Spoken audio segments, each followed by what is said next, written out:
All right, hello everyone. My name is Sean Cleary, and I'm the Associate Director of Enrollment Services and Student Outreach.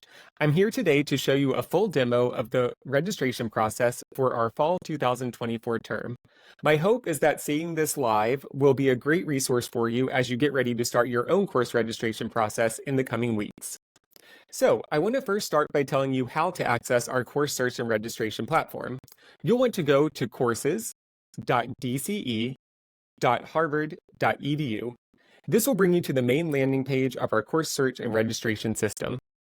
I want to first start by talking through this left pane, which is all the different options of searching for courses here at Harvard Extension School. So the first and most basic search is the search courses box right over at the top left of your screen. You'll see here that you can search by things like keyword or subject. You'll always want to make sure, especially for this upcoming term, that the term is set to extension, fall term 2024, just to make sure that you're only looking at the fall term courses.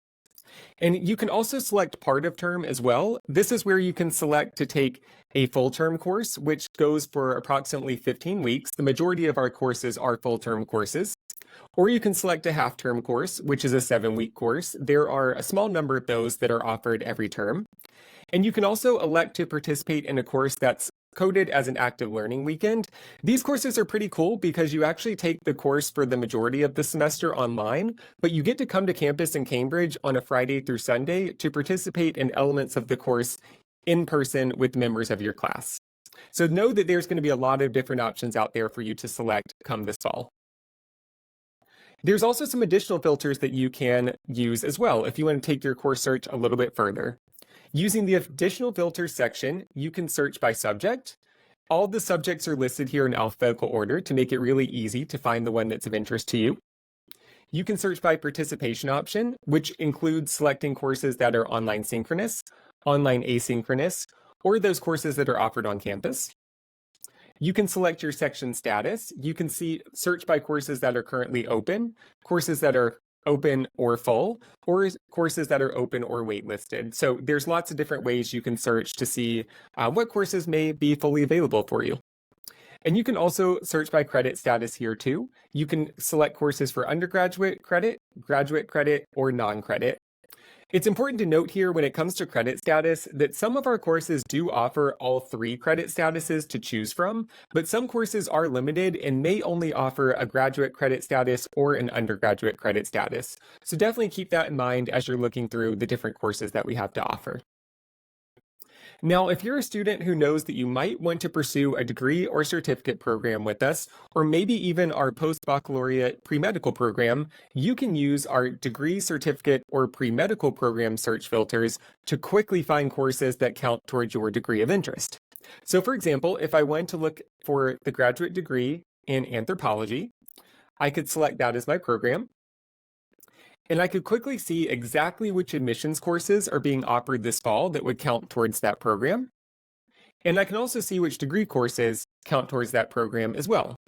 So if you're a student who wants to pursue one of these programs and you're curious if the course that you're interested in will actually count towards it, this is a great search tool to use. Next on our list, we have the cart feature, which I'm going to dive a lot deeper into pretty soon. But your primary cart is where you'll start to add courses of interest. And then once that is ready, come July 22nd, you can actually push everything out of your cart through the entire registration process. So kind of think of your cart as very similar to an Amazon cart. Just like in Amazon, you're adding things to your cart, and then when you're ready to purchase them, you'll check out. It's a very similar process here with our courses. You add them to your cart, and then when registration opens, you can check out, meaning that you're going through the final steps in the registration process. Again, I'll show you all of that pretty soon, so you see exactly how it works in real time.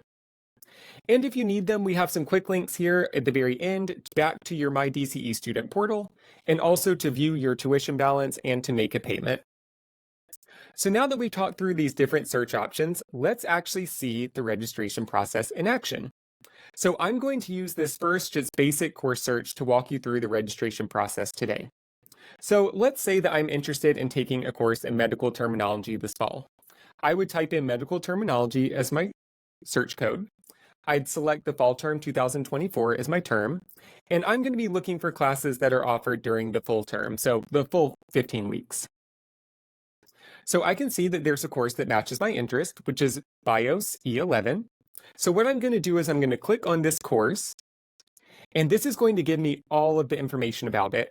I would really recommend that before you add a course to your cart, take the time to read through this entire course description. This is going to let you know everything you need to know about the class, including its format and meeting times, so that you know that it's a course that's going to work with your schedule and other commitments that you have going on, whether that's personal or professional. So I want to walk you through the different information that's here so that you know what to look for when you're searching classes.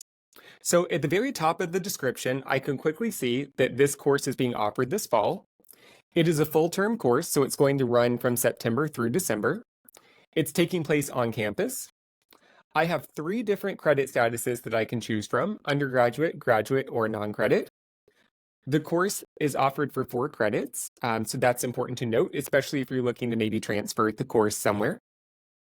Right under there, I can see all the important deadlines for registration and payment, as well as refunds. So these are dates I know I'm going to want to put on my calendar so I don't forget about them. I can also see instructor information. If I were to click on the instructor's name, I could view a short biography about them.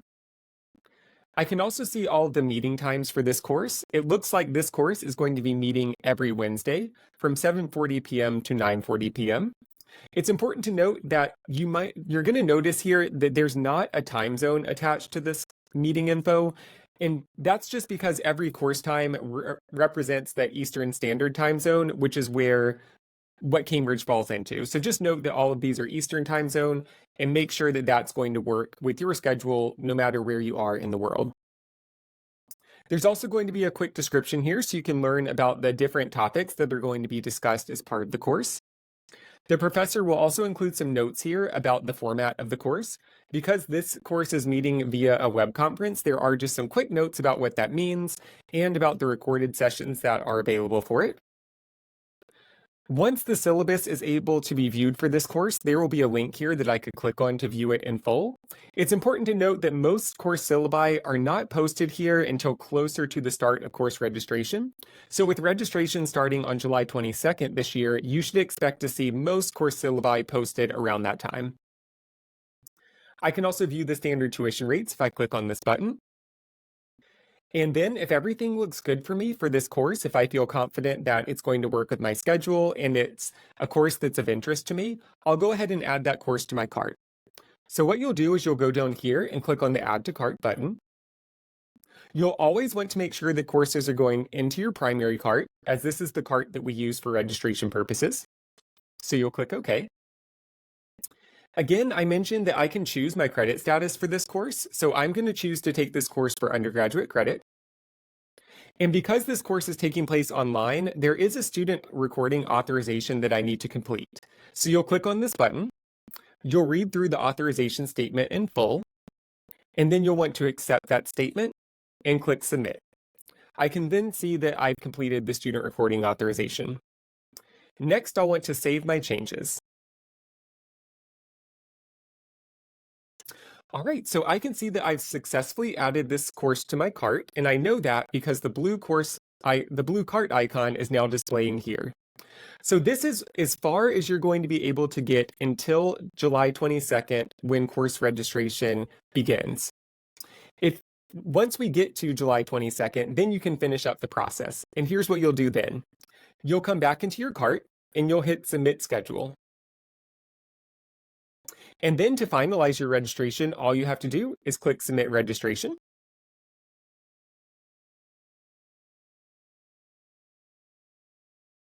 And then it may take it just a second, and then I can see that this class has successfully been added to my schedule.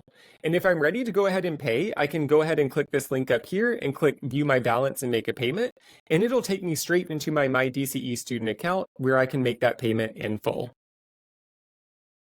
Finally, I just want to point out 2 things. If you ever need to check to verify that your registration went through, or you just need to remind yourself of when your course is meeting, simply come back here and go back down to your cart, open up that primary cart again, and I'll be able to see all the details for this course here. And then if I want to drop or withdraw from this course, I can also do that through my cart. If I decide that I actually want to take this course for graduate credit or non-credit, I can go in here and edit my registration option. So just know that your cart is always available to you up through the registration deadline and the course changes deadline to come back into and make some tweaks as needed. And finally, I just want to call out that we do have a help page here within our system that allows you to get a little bit more in-depth information. So what you'll want to do is go up here to this little question mark icon. And when you open that page, it's going to give you a full list of information that's going to be really helpful for you.